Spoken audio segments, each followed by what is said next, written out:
दोस्तों, बीजेपी और मोदी सरकार का एक पुराना पैटर्न रहा है। जैसे ही चुनाव करीब आते हैं, इनकी नौटंकी और विरोधियों को बदनाम करने का खेल शुरू हो जाता है।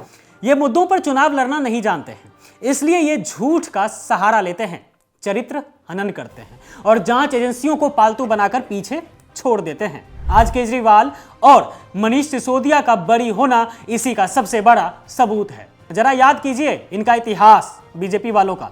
दिल्ली में इन्होंने शीला दीक्षित की सरकार का जमकर विरोध किया था। उनके खिलाफ भ्रष्टाचार के बड़े बड़े दावे किए गए कॉमनवेल्थ गेम्स को लेकर, जबकि इतिहास गवाह है कि शीला दीक्षित जैसे लोग और विजनरी मुख्यमंत्री दिल्ली को आज तक नहीं मिला। दिल्ली को आधुनिक बनाने वाली महिला को सिर्फ चुनाव जीतने के लिए इन्होंने बदनाम किया था। यही खेल इन्होंने 2014 के लोकसभा चुनाव से पहले डॉक्टर मनमोहन सिंह के साथ भी खेला था। उस इंसान का विरोध किया था जिसने अपनी आर्थिक नीतियों से भारत को कंगाल होने से बचाया था। पूरी दुनिया मनमोहन सिंह की विद्वता का लोहा मानती थी, लेकिन बीजेपी वालों ने सिर्फ सत्ता पाने के लिए उनकी छवि को मौन और कमजोर बताकर धुआं उड़ाया, वो भी मनमोहन सिंह जैसे शुद्ध और पाक साफ इंसान के लिए, ताकि जनता को गुमराह किया जा सके। और ठीक वही स्क्रिप्ट इन्होंने 2025 के दिल्ली विधानसभा चुनाव से पहले अरविंद केजरीवाल के लिए लिखी। चुनाव से ठीक पहले केजरीवाल की इमेज खराब करने के लिए शराब घोटाले का झूठा शोर मचाया गया। 21 मार्च 2024 को केजरीवाल को अरेस्ट किया गया ताकि वो चुनाव प्रचार ही ना कर पाए।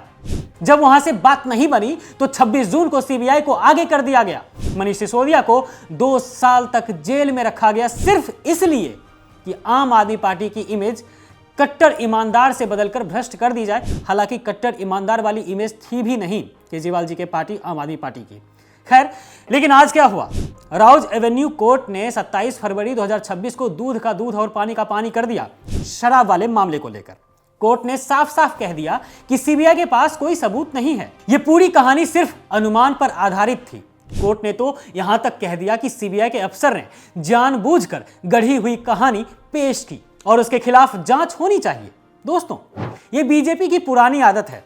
जब ये जनता को ये नहीं बता पाते हैं कि उन्होंने क्या काम किया, जब ये महंगाई और बेरोजगारी की बात नहीं कर पाते हैं, तो ये घोटाला घोटाला चिल्लाना शुरू कर देते हैं। इनका मकसद किसी को सजा दिलाना नहीं है, क्योंकि प्रूफ ही नहीं कर पाएंगे। इसलिए चुनाव के वक्त विपक्ष को कमजोर करना और जनता की नजरों में उन्हें गिराना इनका असली मकसद होता है। केजरीवाल के साथ जो हुआ वो कोई कानूनी प्रक्रिया थी ही नहीं।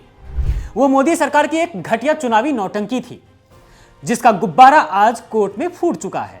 आज साबित हो गया है कि बीजेपी सिर्फ एजेंसियों के दम पर चुनाव लड़ना चाहती है, क्योंकि जमीन पर दिखाने के लिए इनके पास कोई काम नहीं है। ये लोग चुनाव आने पर कभी धर्म के नाम पर तो कभी झूठे केसों के नाम पर ड्रामेबाजी करते हैं। लेकिन कोर्ट के इस फैसले ने साफ कर दिया है कि आप किसी को कुछ वक्त के लिए परेशान तो कर सकते हैं, लेकिन सच्चाई को दबा नहीं सकते हैं। शराब वाले मामले को लेकर मोदी सरकार की यह हार सिर्फ एक कानूनी हार नहीं है, बल्कि उनकी उस बदनाम करने वाली राजनीति की हार है जो वो दशकों से करते आ रहे हैं।